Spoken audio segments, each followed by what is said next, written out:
Baik, alhamdulillah. Luar biasa. Allahu Akbar. Anak-anakku yang Pak Guru cintai dan Pak Guru banggakan, hari ini kita masih belajar tema 4, subtema 2, pembelajaran 3 dan 4. Nah, di pembelajaran 3 dan 4 ini nanti kalian akan belajar muatan bahasa Indonesia, kemudian ada muatan SPDP, dan ada juga muatan matematika. Pak Guru berharap kalian tetap semangat ya, tetap menjaga kesehatan dan juga selalu berusaha untuk menjadi yang terbaik, dan selalu berdoa mudah-mudahan kita dapat secepatnya bertemu di sekolah kita ini. Nah, anak-anakku yang Pak Guru cintai, untuk muatan bahasa Indonesia ini, kalau kemarin kita sudah membahas tentang kelas yang bersih. Nah, untuk hari ini kita membahas tentang kelas yang tidak bersih alias kelas yang kotor. Nah, kita lihat dari bacaannya ini, nanti kita akan temukan kosakata apa yang berhubungan dengan kebersihan dan apa isi dari teks bacaan yang akan kita baca berikut ini. Kelas yang tidak bersih menjadi sarang penyakit. Kelas yang tidak bersih akan menjadi sarang penyakit. Debu dan sampah mengandung kuman. Kelas juga akan menjadi sarang nyamuk. Penghuni kelas akan terserang macam-macam penyakit, misalnya batuk, flu, dan demam berdarah. Menjaga kebersihan kelas menjadi tanggung jawab bersama. Guru dan siswa harus sama-sama menjaganya. Jika ada yang membuang sampah sembarangan, harus segera diingatkan. Dengan sikap seperti itu, kebersihan kelas akan terjaga. Penyakit pun tidak akan bersarang. Nah, anak-anakku sekalian, kalau tadi kita sudah membahas tentang apa sih kelas yang kotor atau kelas yang tidak bersih. Nah, kemudian efeknya apa? Nah, kelas yang kotor atau yang tidak bersih adalah kelas itu selalu banyak sampahnya, kemudian debu-debu, baik debu di meja, debu di jendela, debu di lemari, di perabotan-perabotan kelas itu banyak sekali. Nah, kemudian banyak nyamuk. Nah, di mana nyamuk itu kita ketahui suka di tempat-tempat yang kotor. Nah, kalau kelas banyak nyamuk itu sangat berbahaya. Kalau nyamuk itu menggigit kita, kebetulan nyamuk itu nyamuk demam berdarah atau nyamuk Aedes aegypti, dapat menimbulkan penyakit demam berdarah bagi yang digigitnya. Nah, dari bacaan ini ada kosakata yang mungkin kita sering mendengar, tapi kita tidak tahu apa artinya kosakata tersebut. Nah, coba perhatikan. Di sini ada kosakata yang berhubungan dengan kelas yang kotor. Nah, ada satu, sarang. Artinya itu tempat. Sarang nyamuk berarti tempatnya nyamuk, ya. Kemudian kuman. Apa itu kuman? Binatang yang amat kecil yang dapat menyebabkan penyakit. Kita nggak bisa melihat kuman ya, kecuali dengan alat-alat tertentu. Kering, tidak mengandung air. Kemudian 4, basah, mengandung air. Nah, anak-anakku, nanti di halaman berikutnya itu ada gambar, coba kalian amati, kemudian coba kalian tuliskan ciri-ciri kelas yang kotor berdasarkan gambar, ya. Oke, itu yang pembelajaran ketiga. Selanjutnya pembelajaran yang keempat adalah aku malu punya pekarangan sekolah yang kotor. Kalau tadi kelas, sekarang pekarangan atau halaman kelas. Oke. Banyak warga sekolah tidak peduli terhadap lingkungan. Banyak siswa membuang sampah sembarangan. taman-taman di depan kelas juga kurang diperhatikan. Lingkungan sekolah menjadi kotor dan tidak rapi. Oleh sebab itu, banyak siswa yang sakit. Keindahan sekolah pun kurang terjaga.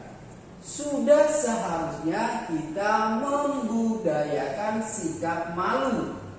Malu jika pekarangan sekolah tidak bersih. Pekarangan sekolah tidak bersih karena kurangnya rasa malu pada diri kita. Harusnya kita malu jika pekarangan sekolah kotor. Oleh sebab itu, mulai sekarang mari kita bersihkan pekarangan sekolah dengan baik. Nah, anak-anakku, di sini tadi disinggung kata malu. Ya, kalau kata orang Jawa isin, ya, malu, ya.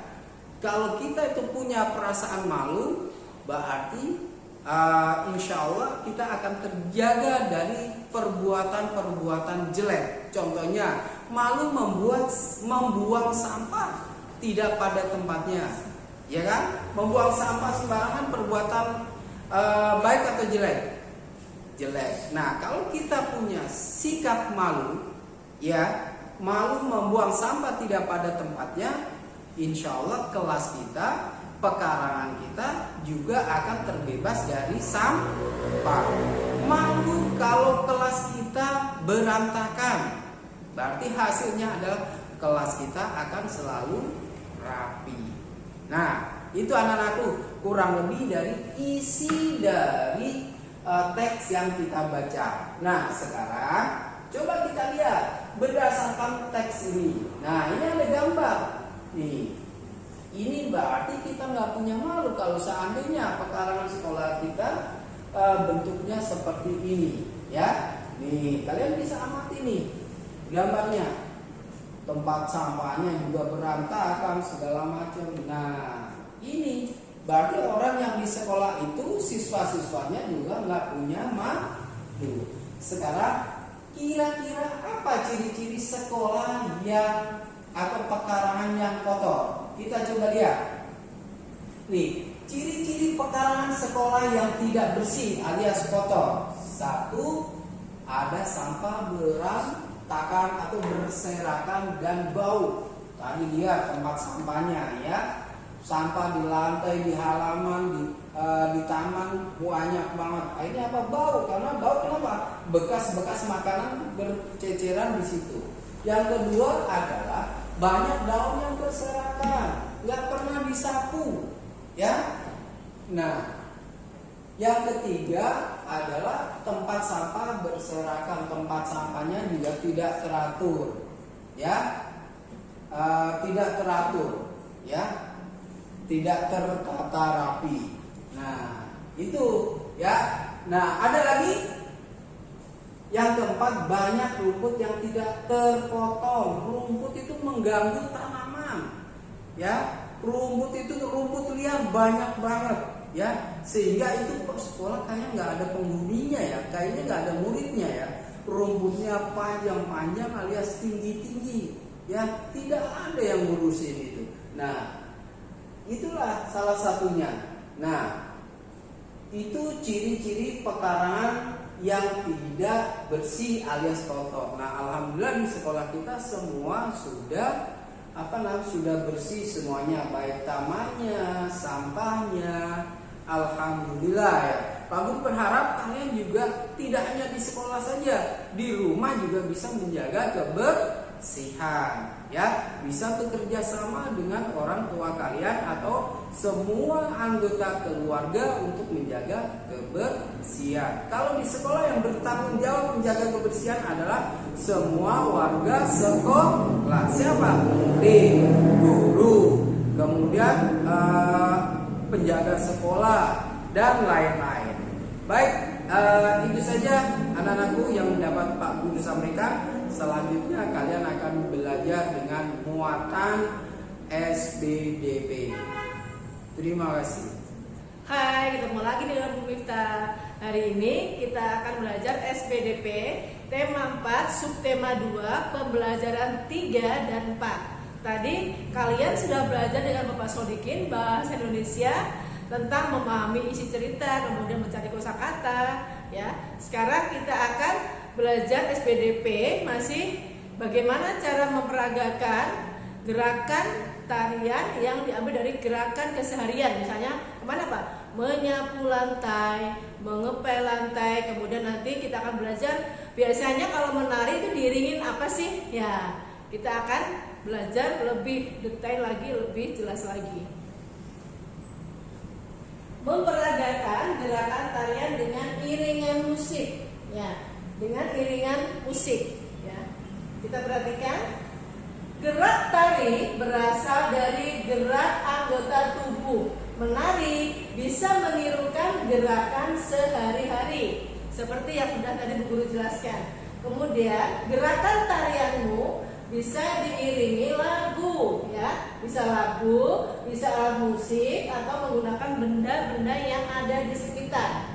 Langkah pertama saat menari, kita memperagakan gerakan, ya, latihan dengan hitungan dulu. Misalnya hitungan 4-4 atau 8-8 diulang-ulang. Setelah kamu hafal gerakannya, kemudian kamu bisa, ya, memperagakan dengan iringan musik atau diiringi lagu atau dengan, ya, benda-benda yang dibunyikan. Ya, jadi jika sudah bisa diiringi alat musik atau benda-benda di sekitar, ya. Perhatikan, ini adalah, ya, contoh alat musik atau alat-alat yang bisa digunakan untuk mengiringi sebuah tarian. Ada alat musik ritmis, ya, udah tahu semua, ya. Ada gendang, ada rebana, ada tamborin, ada tifa, ada triangle yang bentuknya segitiga, ya. Masih banyak lagi, kamu kalau belajar nanti cari di Google alat musik ritmis apa saja. Jadi dari banyak daerah atau berbagai daerah di Indonesia itu mempunyai alat musik ritmis yang sangat banyak dan sangat beragam, ya. Kemudian benda-benda di sekitar yang bisa kita gunakan untuk alat musik. Yang ini, ya, contohnya ada botol. Botol dibuat berjajar. Kalau bentuknya botolnya sama, ya, nanti kalau kosong nanti menghasilkan suara yang sama. Jadi agak beda kamu isi dengan air. Ada airnya yang 1/4, ada yang setengah, ada yang 3/4, ada yang diisi penuh. Nah, nanti pasti kalau dipukul akan menghasilkan suara yang berbeda-beda, ya. Atau kalau mau variasi botol, gelas, cangkir, kan pasti itu beda-beda nanti suara yang dihasilkan. Kemudian di potongan kayu, potongan kayu, ya. Terus kemudian bisa dipukul-pukulkan, sepasang, ya.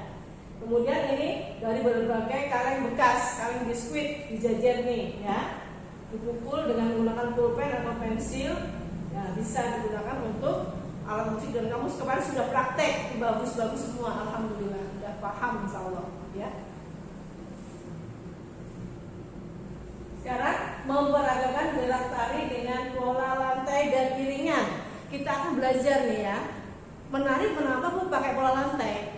Jadi pola lantai itu biasanya digunakan untuk menari secara berkelompok, bukan sendiri. Jadi menari bisa sendiri, bisa berkelompok. Nah, agar bisa panggungnya terisi, jadi dari semua penari itu berapa orang diatur pola lantai. Ada yang berbaris, ada yang melengkung. Nanti semester 2 akan belajar lebih jelas lagi. Sekarang kita akan belajar sedikit tentang apa itu pola lantai. Jadi tarian bisa diperagakan secara perorangan maupun berkelompok. Saat memperagakan tarian secara berkelompok, sebaiknya menggunakan pola lantai. Apa itu pola lantai? Pola lantai adalah pola atau garis yang dilewati oleh penari. Jadi garisnya nih ke sini, apakah ke samping, ya, apakah nanti diagonal, miring, dan lain sebagainya. Kita perhatikan tari gerakan menyapu lantai menggunakan pola lantai. Jadi kemarin sudah belajar tentang gerakan, kamu nanti peragakan dengan teman-temanmu secara berkelompok. Nah, nanti di situ kita akan belajar pola lantai. Langsung praktek di rumah, boleh sama adik, boleh sama mama, ya.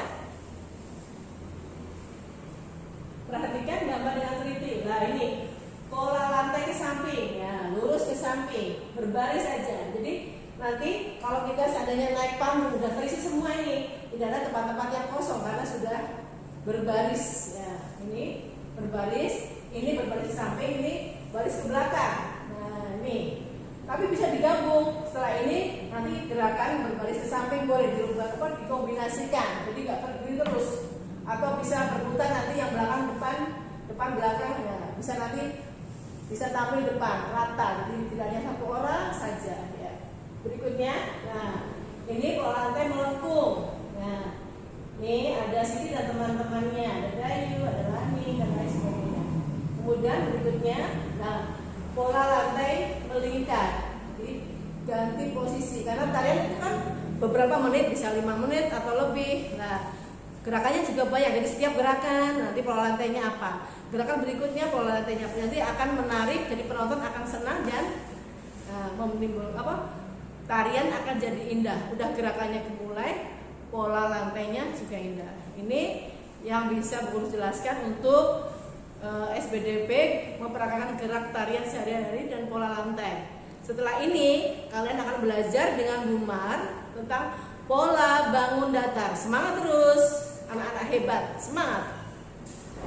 Alhamdulillah anak-anak, ketemu lagi kita di pembelajaran 3 dan 4 ya.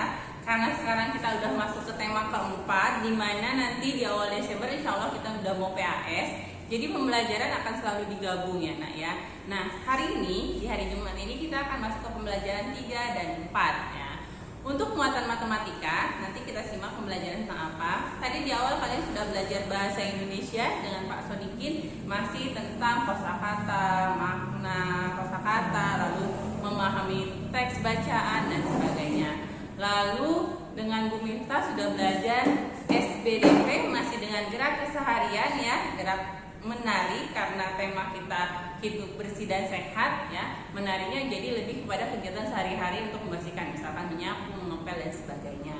Nah untuk muatan matematika hari ini kita akan belajar mengenai pola bangun datar. Nah sebelum kita belajar pola bangun datar, Bu Guru akan mengingatkan kembali kepada kalian yaitu tentang bangun datar segitiga dan segi empat serta segi banyak. Nah sebelumnya kita simak dulu ya. Macam-macam segitiga. Jadi segitiga itu ada bermacam-macam. Yang pertama, ini adalah segitiga sama kaki. Mengapa dikatakan sama kaki? Lihat, di sini ada tandanya ya, di mana kiri dan kanannya lebih panjang dibandingkan dengan alasnya. Maka dia disebut segitiga sama kaki. Oke, berikutnya. Nah, berikutnya adalah segitiga sama sisi. Mengapa disebut segitiga sama sisi? Jadi ketiga sisinya dia sama nih. Sini 1, 2, 3 ini sama. Maka disebut dengan segitiga sama sisi. Berikutnya ada segitiga siku-siku. Nah, kalau segitiga siku-siku di sini lurus membentuk seperti huruf L, lalu ada garis miringnya. Nah, ini namanya segitiga siku-siku di mana salah satu sudutnya membentuk siku ya. Nah, terakhir ada segitiga sembarang. Mengapa disebut segitiga sembarang? Jadi panjang setiap sisinya beda. Sisi ini kebetulan ada namanya A, B, C. Sisi AB beda panjangnya dengan sisi AC. Begitu juga dengan sisi BC. Nah, jadi dia disebut segitiga sembarang. Berikutnya kita akan masuk ke macam-macam segi empat. Nah, segi empat ini lebih banyak lagi macamnya. Yang pertama ada persegi. Mengapa disebut persegi? Ini keempat sisinya sama. 1, 2, 3, 4 sama semua. Maka disebut persegi. Lalu ada persegi panjang. Nah, kalau persegi panjang, ingat hanya yang berhadapan saja yang panjangnya sama. Jadi sisi AB sama dengan sisi DC. Lalu sisi CB sama dengan sisi DA. Seperti itu. Ini persegi panjang. Berikutnya ada jajar genjang. Nah, kenapa disebut jajar genjang? Dia nih, lihat, sama-sama serong ini, sama-sama miring ya nak ya. Jadi disebut jajar genjang. Berikutnya ada belah ketupat ya. Belah ketupat itu ada beberapa model. Nah, ini belah ketupat. Lalu berikutnya ada layang-layang. Kalian pasti tahu ya ini layang-layang. Lihat, panjang, ke bawahnya lebih panjang dibandingkan atasnya. Berikutnya ada lagi trapesium. Nah, trapesium juga ada dua nih. Ini trapesium sama kaki. Kenapa disebut trapesium sama kaki? karena sisi kiri dan kanannya sama nih, kakinya sama ya. Nah, namanya trapesium sama kaki. Berikutnya ada trapesium siku-siku, karena salah satu sisinya membentuk siku-siku. Nah, itu termasuk segi 4. Berikutnya macam-macam segi banyak. Kenapa disebut segi banyak? Karena bangun datar yang akan muncul nanti itu memiliki lebih dari 4 buah sisi ya anak-anak, maka disebutnya segi banyak. Yang pertama ada segi 5. Nih sisinya ada 5. 1, 2, 3, 4, 5. Namanya segi 5. Ini ada berapa? 6. 1, 2, 3, 4, 5, 6. Namanya segi 6. Berikutnya segi 7. 1, 2, 3, 4, 5, 6, 7. Segi 7. Ada lagi segi 8. 1, 2, 3, 4, 5, 6, 7, 8. Lalu ini ada segi 12, karena ada 12 dan ini juga ada segi banyak ya. Jadi kalian tinggal hitung ada berapa sisinya ya. Makanya disebut segi banyak. Nah, sekarang baru kita akan masuk ke inti pembelajarannya, yaitu pola bangun datar. Nah, ya. Kenapa disebut pola bangun datar? Karena susunan ini terdiri dari bangun datar ya, membentuk sebuah pola. Lihat, yang pertama lingkaran, lalu ada persegi, ada lingkaran lagi, ada persegi. Nah, di sini kosong nih, ditutup dengan persegi. Kira-kira apa isinya? Nah, isinya adalah lingkaran. Karena lihat, ya di antara dua buah persegi ini ada lingkaran, otomatis yang kosong ini adalah lingkaran. Kita isi dengan gambar lingkaran. Sekarang pola berikutnya, belah ketupat, segi 6, segi 3 sama sisi, belah ketupat, lalu segi 6. Kira-kira di sebelah sini dan di sebelah sini apakah isinya? Nah, kita lihat nih polanya. Oh, sebelum ini ada segi 4 tuh, muncul segi 4. Nah, setelah segi 6 ini apa kira-kira yang akan muncul? Dilihat, setelah segi 6, oh ada segi 3. Nah, ini namanya pola bangun datar. Jadi kalian simak dulu, lihat dulu. Susunannya terdiri dari bangun datar apa saja, baru dipasangkan. Seperti itulah pembelajaran 5 dan 6 hari ini selesai. Jangan lupa kalian selalu harus beribadah ya, sholat, ngaji, berdoa selalu. Semoga kita terhindar dari segala jenis macam penyakit dan virus yang ada.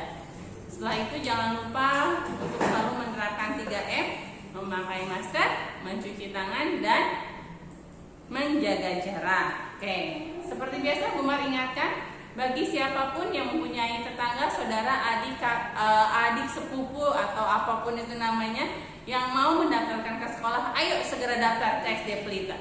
Untuk 50 pendaftar pertama akan mendapatkan biaya potongan. Apa itu syaratnya? Kalian boleh cek di website yang ada di bawah ini ya. Segera sebelum kehabisan kuotanya. Oke? Sampai ketemu lagi di pembelajaran 5 dan 6. Wassalamualaikum warahmatullahi wabarakatuh.